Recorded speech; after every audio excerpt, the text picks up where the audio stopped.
We've learned so much so far. We know what SQL is, what a query is. We even know why we call SQL a declarative language. But what we don't know is the history of SQL. How did SQL come to be? Where did it all start? Well, don't worry. I've mapped it all out for you in the small section on the history of SQL.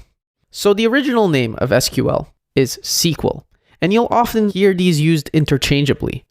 Do we use SQL? Some people will call it SQL, some people will call it SQL. Well, SQL was the original name, and it stood for Structured English Query Language. But it had to change its name due to copyright conflict, so they changed it back to SQL, Structured English Query Language. And that's why you'll hear both names used interchangeably. Now, it was invented in the early 80s, and it still holds strong today as a standard for querying and manipulating data. But how did it come to be, and who was behind it?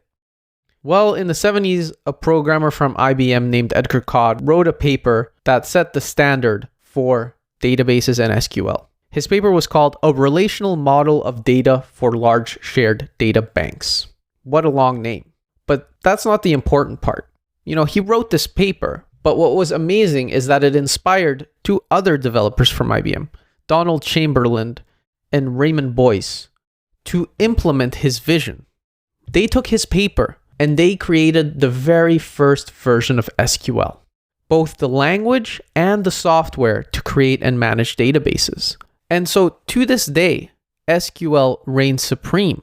And SQL is known to be a language to manipulate and manage databases, and they laid the foundation for it. Now, there were specific reasons for which this paper was written. And when we dive deeper into why we use databases, this will become clear.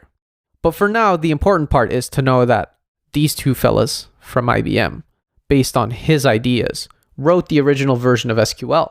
And what's even more fascinating is that SQL is a language that is standardized. What do I mean by that? Well, let's take a closer look at what standardization is.